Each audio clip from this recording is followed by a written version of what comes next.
have another biscuit? No. Can I have some nuts? Yes. Some cheese? Yes. Thank you.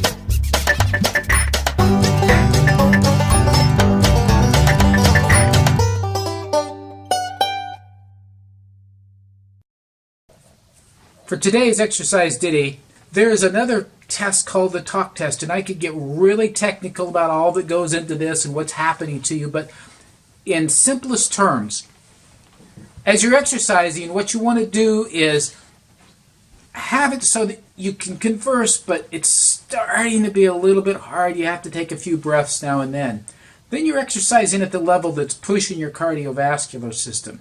When you're just starting, this is where you want to be. If you're a very experienced exerciser, different conversation, we're going to want to do more. But if you're just getting started out, you haven't been doing this very long, you're trying to build yourself up, just get yourself to where you're having trouble talking and maintain that. If you can maintain that 15 to 20 minutes, you're going to make a huge difference. And what you're going to find is that over time, you'll be able to exert yourself more and more. You're going to have to exert yourself more and more to get to that level. That's what you're shooting for, is to push your exertion level up and still be at that able to talk sort of kind of. If you do that, you're doing great. Be consistent, stick with it, and you'll do fantastic. That's our exercise ditty for today. The truth is, our lifestyle is making us really sick. The standard American diet is something that's real sad. The standard American diet has a great deal. Sad. Why are you sad? Standard American diet. SAD. Oh, yeah. The standard American diet is sad. It includes things that aren't just diet. It includes processed food, lack of sleep, Lack of exercise. our busy lives, Lots of stress. lots of stress. Junk food. All of that is very... Sugared soft drinks. Yeah. So all of that is very... French fries. Ice cream, Candy bars. popcorn. Well, theater popcorn. Anyway, it's all very sad. So I'm going to demonstrate how your body handles carbohydrates. How my body handles How carbohydrates. his body. Okay, I'm going to hand you a biscuit. I want you to eat the biscuit. Now, from what we've learned in my nutritional spots, he's going to chew the biscuit 30 times. Probably not, because it's not something that will not dissolve. So it's going to dissolve, and after it dissolves, and it's taking all of the 20. It's taking the saliva and the mucin, and it's getting it all juicy. 30. I got to chew it a little more. Okay. Got to chew it more than 30. That was a strong biscuit. Did it swallow? It's swallowing. Okay. So from the time it hits the back of the tongue until it goes down the esophagus, it goes down here in 6 seconds. Boom. So now it's in the stomach. And in the stomach... How's that feel in your tummy? So in the tummy, it's going to stay there about an hour because of what it is. It can stay up there to about 4 hours if it's, fat or meat that's getting processed. And that stays with you, and that's why you're full longer when you have something that's of more substance. Oh, okay. But carbohydrate's going to go through pretty fast. So when that biscuit comes down and goes into the small intestines, right here, make sure that they can see them. They don't need to see your mouth anymore. There you go. The small intestines. Then it signals the pancreas. This is the pancreas, and the pancreas is where it signals the insulin. And the insulin comes out, goes to the liver and says, liver, we have sugar coming. And the liver gets all ready for this sugar, and it first sends sugar up to the brain. Can't see the brain. Does it do anything to the sugar? No? It turns it into glycogen. Oh, okay. Goes up to the brain to make sure the brain is taken care of first. Extremely important. The liver takes care of the brain.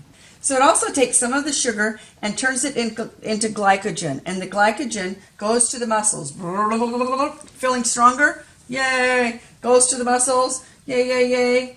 And it works them and makes them work there. Now, something that happens that's really, really normal is the insulin directs the liver to make cholesterol and triglycerides out of the sugar and store it in the cells, the fat cells. That's normal. And that's what happens when we just take it in and we just have a normal amount of carbohydrates. And also, one of the other things was, in order for the liver to be able to get the sugar in, the insulin is like a key, and it goes to the cells, turns open the cells, opens it up, and lets the sugar in. That's what the insulin does.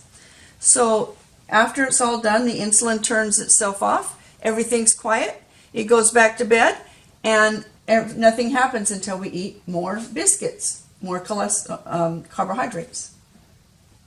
So now I'm going to tell you what happens when you eat too much carbohydrates. When we eat an excess of processed foods and you have soda and you've had a lot of sugar, the pancreas sends out more insulin to take the sugar out of the bloodstream and put it into the cells. So the insulin's there and it works really hard. It puts the key into the cell and the sugar goes in, and then there's still more sugar coming, so it puts the key into the cell and it won't turn this time. It can't open because the cell is resisting the insulin because it's full. So it has become insulin resistant. Insulin resistant. So the liver keeps working really hard, but now the insulin, which is also a lot of it, it's in the bloodstream. So the insulin levels are really high. The blood sugar levels are really high because we can't get that sugar into the cell. And the liver is trying to make energy for the muscle cells, but they can't get in there.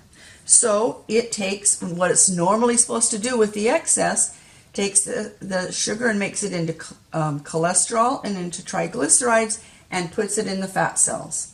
So the fat cells keep getting fatter. But do you have anything in your muscles? Well, what was there when it wouldn't let the keys in? But nothing else. And now it keeps, it was an overload. Well, let's pretend, which isn't very much of a pretend, that somebody eats soda pop and junk all day long.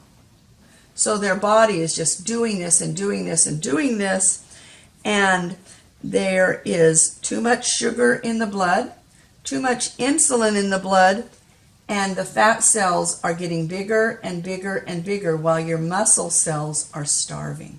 Because they've become resistant to insulin. Right. Wow. And the fat cells that are getting fatter, they go right here around your belly.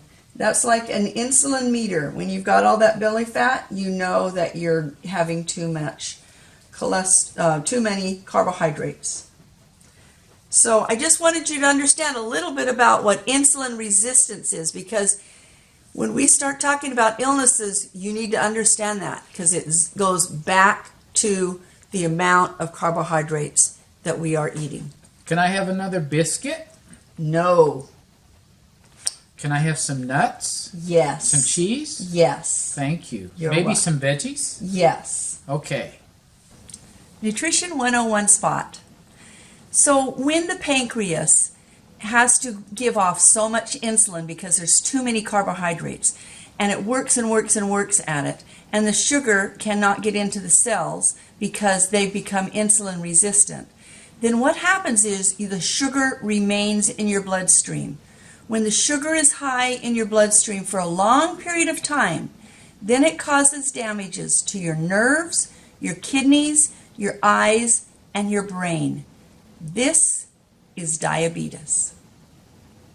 That's my spot for the day.